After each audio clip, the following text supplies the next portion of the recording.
Welcome to the Iferia TechCast, where we bring you all things science, engineering, technology, and innovation.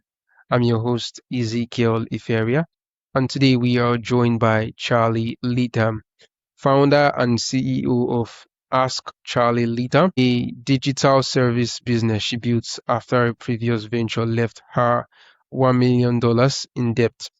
With over 40 years of experience in technology, starting with an amateur radio license at age 13 and an early career in electronic engineering, she now specializes in translating complex tech into practical, lasting solutions for small business owners worldwide. In this episode, we'll explore her systematic approach to proactive tech maintenance and what it truly takes to build resilient, long-lasting digital systems.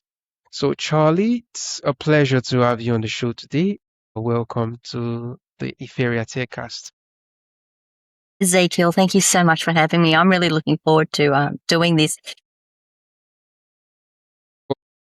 So, Charly, let's dive in. Your story is remarkable from, being the youngest person to get an amateur radio license at 13 to building a tech business that has lasted nearly 2 decades. So, what's the single most important lesson about building things that last that you've carried from your early days in electronics to your work today?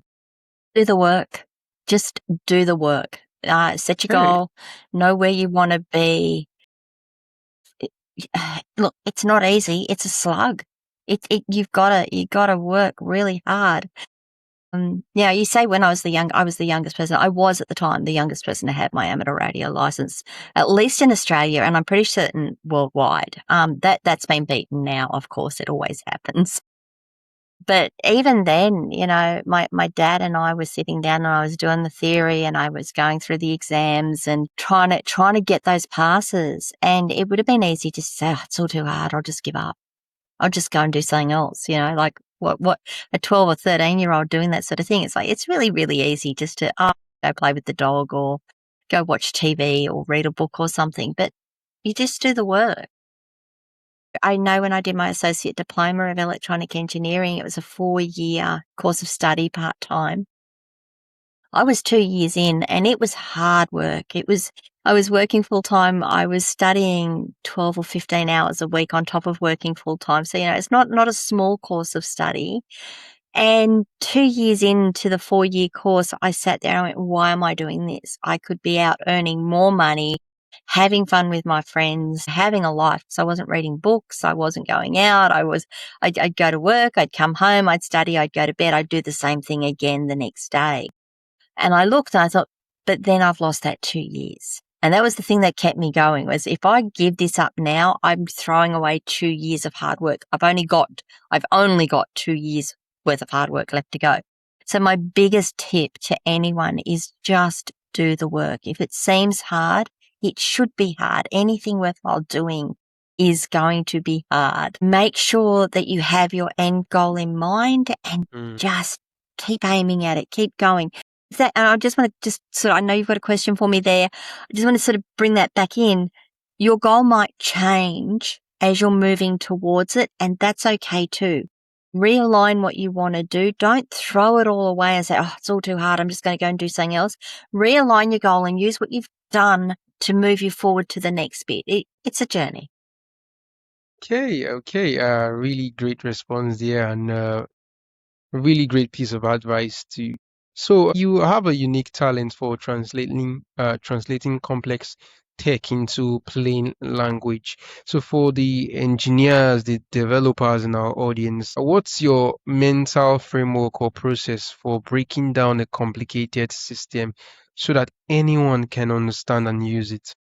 Well, that would be my first thing, is not everyone is going to understand what it is you're trying to say. Understand that isn't anyone's fault.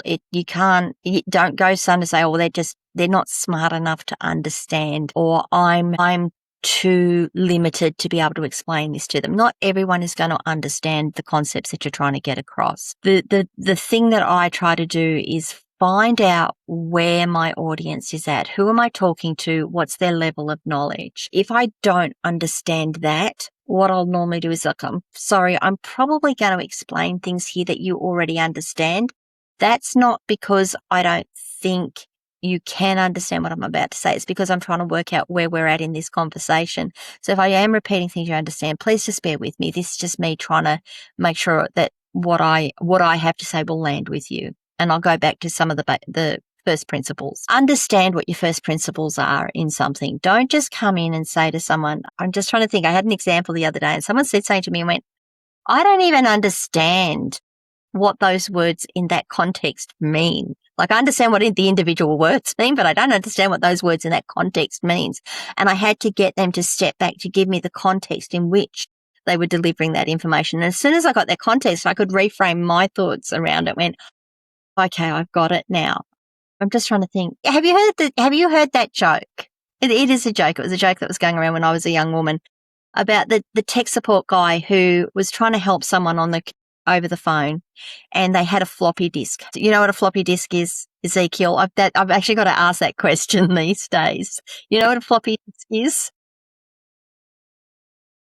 I have different ideas, different pictures, but I'm not really, I don't really know exactly what it is. Like if you ask me to, Okay, see, yeah, there's a perfect example. There is a perfect example of how I can break that down into a simple terminology. I now have context on something that you don't. So a floppy disk was one of the original storage methods. Before you go after mainframes and we went to PCs, we had these square discs. They were squares. They had magnetic material inside them, and you would put them into a floppy disk drive, into a drive that would read it. It would spin it around. It would read it. It would pull all the data off of it and then translate it into stuff that comes on your screen. That's what a floppy disk was. And we called them a floppy disk because they weren't rigid. They were slightly floppy and you'd move them around. So we started with 8.5 inch, I think they were. And then when I came into the scene, they were 5.25. And then we went down to the little 3.5 inch. So does that make sense to you now of what I'm talking about? yeah, it does. I think I now get a clear picture of what you're talking about now. That's quite an amazing response there. So the story there goes, okay, so there was a great example of how you've got to break it down into what is our shared context, what is our shared understanding. But then the story that I was about to tell was this guy's on the phone, he's trying to talk to the client, he's trying to get the guy to put this floppy disk into the disk drive. Now it's square and there's two sides. Yeah. So not only did he have to get the guy to put it in the right orientation and the right way up, the guy goes, he's in there now. I've got it. And he goes, great. Shut the door. So there used to be a little latch on these disk drives that you'd pull it down to lock the disk in so it didn't pop out and it didn't move around in the drive. And we would call that shutting the door. We're shutting the door on the drive. We're locking it in. And he said to the guy, shut the door. And the next thing he hears is, oh, okay, hang on a minute. Thump, thump, thump, thump, thump, thump, thump, thump, thump, thump, slam, thump, thump, thump, thump, thump, thump, thump. I shut the door. Now, why did I do that? So you don't have that context of what the guy who's shutting the door was exactly right, because that's what those words meant to him, but it's not what the tech meant. Okay, interesting on there. Really interesting response. So you've been in the tech space for quite a while. You've seen technology evolved dramatically over 40 years. So what's one fundamental principle of good system design that has remained constant regardless of the technology so far? Think of your user. That's the one constant. Think of the user. Think of the person who is going to be using what you're designing. Yeah. That is the one constant in all of this, is that we are trying to develop systems that, there's a couple of things they might want to do, but ultimately it should make life easier for your user. It should make life simpler. It should make things faster. It should, again, I come back to that simplify. So think of your user. I don't care what the technology is. The way that your user is going to interact with that technology is going to be the driver for it. We still require, to a degree, our keyboards and our mice, or If we don't have a physical keyboard and a physical mouse, we've got our touch screens, but we still need to move things around the screen. We still need to be able to tap on things to make it work. We still need to be able to input data into things. So that would be my first thing is when I look at what we've got with technology, it's how would this benefit the people who want to use it? I know we're talking to engineers, and I just want to flip it back a little to say, I see a lot of ads that say, oh, this is going to make your life easier. I mean, I'm sure you're seeing the AI ads, and I just sit there and put my hands in my head sometimes and go, it doesn't work like that. They're trying to sell AI. I get it. It's marketing. I get it. But it's about your user. What is it you're trying to do? What is your end goal? And how do you make it as easy as possible for the person who's got to use that system to interact with it? That's the constant. Whatever it is, that's the constant. All right. Let's talk about the $1 million debt from your franchise failures. So, what did that experience teach you about the relationship between business fundamentals and technology that you now apply to every client engagement? So it's not just business fundamentals and technology. It's not just business fundamentals and technology. The first thing I'm going to say is don't ever get so attached to something that you can't get rid of it, that you emotionally cannot get rid of it. So and that's where your technology comes in.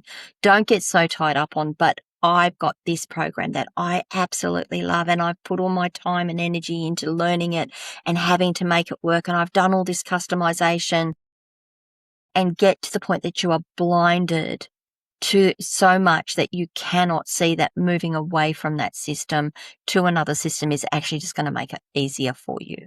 So don't get that emotional attachment. And that was the mistake I made in my franchise. I was emotionally attached. I was looking at the numbers. I was reading the numbers, and I made the decision too late to get out. I made the decision. I'm just trying to think of how to say that one. The decision to leave was made at a good time because it could have been a damn sight worse than it was, but it still wasn't as good as it could have been, because if I hadn't been so stubborn and so I can make this work. I can do this. I can do this. If I had been logical about it and not had that emotion in it, I would have said a few months earlier, no, that's it. We've got to get out. We've got to start the process now to get out. And I would have saved a little bit more money than I did. All right. So, you emphasize proactive versus reactive tech maintenance. So, for a small business owner listening right now, what are the most critical, quote unquote, boring maintenance tasks they are probably ignoring that could prevent their next major tech emergency? Do your updates. Keep your updates up to date. I don't necessarily mean automate them and just have them run in the background and always be done, but know what updates you need to have done and make sure they are being done in a timely fashion, a timely and controlled fashion. It's boring. It's boring looking Windows. Windows has an update, I don't know, every other day lately. But if you don't update Windows for a long time, you are not only leaving yourself open to security risks, you are also leaving yourself open to the problems that can occur because you've got so many updates to apply before you're at the latest version. You end up with compatibility problems because you're not on the latest versions. Something else updates over here and you're still back here and they're not going to work. And then I was like, well, why is it not working? We haven't done your updates. You've got to do your updates. So do your updates. They're good for security and they're good for interoperability, making sure that things work. Documentation. Honestly, I know you get your emails in that says, oh, here's your domain name and here's where your domain name is registered and here's how you log in. Put that somewhere, even if you're just saving those emails off into a folder that you can access later and say, I don't know if I'm ever going to need this. Make sure you save it. Don't just go, I'm never going to need this, delete it, because that's information you're going to need. I have helped so many businesses in my time doing this recover access to their domain name, not recover their domain name. They've still got their domain name, but they don't know how to log in to manage it. They don't know how to update their contact details on it. In some cases, it's been that the business has split and the person who actually has the the access to that domain name and the domain name is registered in their name is now no longer there. So they can't access the email address anymore. They can't do things with it. So something goes wrong. It's like, well, we need to get in. Well, they can't. We now need to spend another 2 or 3 days going through processes to recover that. So do the documentation. Make sure you've got this all stored off somewhere, even if it's a database or a spreadsheet somewhere where you've got this information stored. So do your updates. Make sure you do your documentation. Keep everything documented. Do your reviews regularly. Go through your device. Go through your computer, your phone, your tablet, your web server. Make sure you know what your security is set up for. Make sure your privacy is still up to date and that you're still protecting yourself. Make sure that an update hasn't gone through that has changed your privacy setting silently. And I say silently, it will be in the terms and conditions somewhere that you've got saying, hey, we're updating our terms and conditions and this is changing, and you've gone, I can't read it. It's too much legal jargon. Go through every 6 months and just review the security settings and your privacy setting on all of your devices, your web server. It's the boring stuff. It's the stuff that isn't shiny and bright and you can say, look what I've done today. It's all that stuff that sits in the background. And processes. Write down your processes. Even if it's step 1, I do this, step 2, I do this, step 3, I do this. Have your processes written down. Couple of reasons. One is if it's something you don't do all the time, at least you've got a process written down that when you go to do it in 6 months' time or 12 months' time, there are things that you only do once or twice a year. And I can't remember how I did this. At least you can pull it up and say, well, this makes no sense to me, but let me start from the top and see what I was doing here. The second part is if something happens to you, at least someone can come in and say, how were they doing this, and try and work their way through it. It's just making sure you've got everything written down. It's make sure you got things written down, guys, and make sure you are reviewing things on a regular basis. Technology changes so fast. It really does. I mean, it doesn't change quite as fast now as it did a couple of years ago, but it's still changing really fast. So make sure you've got things written down. Make sure you know where to find that information, because at the very least you can go back to it and say, what was I? And finally, don't kick yourselves if you think that you're not keeping up. Honestly, not many of us are keeping up. Some of us are just swimming along going, what is it I need to catch today? And how do I deal with it today? Great. So many of your clients have been with you for quite a while, some over 12 years. So in a field known for constant change and churn, what's the core of your service philosophy that builds that kind of long-lasting, long-term loyalty? I think you'd have to ask my clients. I think it's their success is my success. I want to be successful, but I can't be successful if my clients aren't. I can't, they need to be able to run their businesses. They need to have no stress around it. They need to have someone that they can rely on to be there. So they come back to me because I'm reliable, because my success is built on their success. By making them successful, I will be successful. The other part I think is that I listen. I don't start the conversation with the answer is X. Oh, sorry, what was your question? It's okay, you've got these things, now tell me more, tell me more, tell me more. And I try to get as much out of them as I can and guide them to certain things and get information out of them, and then give them something that will work for them. Not just, well, this is the current flavor of the month and this is what we're going with. Okay, well, you know what? We've got this solution that has been in place for years now. It's working. We just need to do a small tweak on it. Why don't we do that? So it's not about me selling more stuff through. It's about me being there so that they can be successful. That's what I think. Great. So from your hands-on experience, what's the most common or dangerous misconceptions that small business owners have about their website's security? She'll be right. I mean, that's a very Australian term, to be honest. She'll be right, mate. It'll be okay. I'll deal with that later. Website security, the biggest misconception is just they don't need to do anything. They need to review it. They need to make sure things are updated. Come back again to those updates. Those updates are really important. You've got to keep your updates in play. your updates up to date. You've got to keep your software up to date. You've got to make sure that your hosting provider is doing their job. Make sure that your hosting provider is keeping their updates in place. Make sure you're updating your software on your website. Make sure you're reviewing who has access to your website. Someone leaves your organization and they have an administrator's access to your systems. You need to take it down. Don't just think, oh, I can trust them. They're not going to get in. It doesn't matter whether they're going to get in or not. That's an admin access on an account that is no longer active. Someone can still hack it and get into it. And I actually had a client that happened to. They didn't remove an admin. A couple of years later, because they weren't my client at the time, they became my client after this. A couple of years later, that account got hacked. And they were furious. They were so furious with the person whose account that was for allowing their system to be hacked. And after I calmed them down and we had this discussion, it was like, well, you left the admin access there. You could have removed it and that wouldn't have happened. And they accepted that. I did it a little more nicely than that, but they accepted that in the long run. And I think the other misconception is it's easy. I don't need any help for this. It's easy. I can manage all of this on my own. You're a business owner. Do what you do best and let other people who do what they do best help you out. You don't need someone full-time necessarily. You just need someone in your corner that you can come to and say, this is a problem.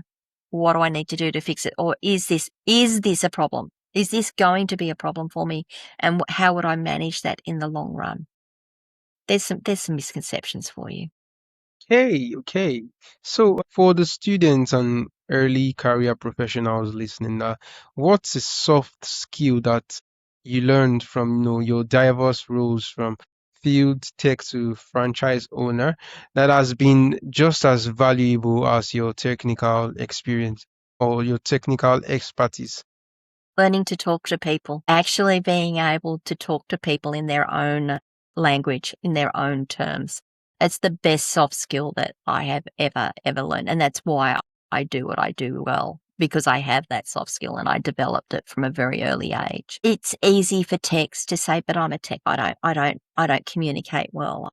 I talk in ones and zeros or whatever it is techs say. Learn to be empathetic to your clients, learn to be sympathetic to your clients, learn to try and draw information out of them. And the art of questioning to get the information that you need. Learn the art of actually being able to speak to people. Conflict resolution is probably one of the other skills, or as we used to call it, dealing with difficult clients is one of the other skills that I think you should do. Go and do some customer service training courses. Go and find those courses that teach you how to deal with clients that are stressed and upset and angry because they've just paid all this money and the system isn't working and they're really stressed because this is now costing them money and they don't want to be on the phone talking to you, going through, now just go here and give me this log here and this here and this here. Go and do that customer service training. They're the soft skills that are really going to help you in the long run build your career. All right. So, Charlie, I like to ask you one common question that I like to ask all the guests that I have a conversation with on this podcast. So, like you heard me saying in the introduction, part of the theme of this podcast is centered around innovation. So, for that reason, I like to ask every guest a question on innovation. So, tell us, Charlie, what does the word innovation truly mean to you personally, and how does it relate to your work, your field, your life personally? What does it mean to me? Oh, wow. That's a good question. What it means to me is continual improvement. It doesn't necessarily mean I've got to find a breakthrough solution and something that no one else has thought about. Innovation to me means iteration. It means taking something that you probably already have and making it better. It doesn't necessarily mean creating something new. And that to me underlies everything I do. My customers come to me, my clients come to me and say, we want to do this thing. And I say, tell me what you've already got because maybe we can make that do what you want it to do. Now that's innovative because you're not trying to make them spend more money. You're trying to make them get more out of what they've got. That's what I think anyway. Fantastic, fantastic. So, finally, for our listeners who want to benefit from your no-nonsense tech guidance, what's the best place? What's the best to connect with you? Or just get your resources. The best place to find me is on my website, askcharlyleetham.com/connect hyphen the little minus sign with the little minus sign me, connect with me with dashes in between. You'll find everything you need on that page. You can send me an email. You can lodge a support ticket if you want. Book your free 30-minute consultation with me. I offer a free 30-minute consultation for all new clients. You find all my social media there as well. I do have a community, askcharlyleetham.locals.com. It is designed for business owners to have someone and some place where you can talk about your tech issues, not in a tech way, but this is the business challenge I'm having. These are the tech issues I'm having. How do you guys sort it out? What do you think I should be doing? Go through those sorts of things as well. And of course, if you want to pick my brains while you're there, you can, because I'm in that community. That's the best place to find me, Ezekiel. Okay, great. So, Charlie, it's been a great, insightful, and valuable conversation with you, and I am indeed excited and honored to have you on the show today. Look, thank you so much for having me on. I really did enjoy it. I hope that your listeners can take at least one thing away from all of this and go, yep, that's something I can implement myself. So thank you so much. I do appreciate it.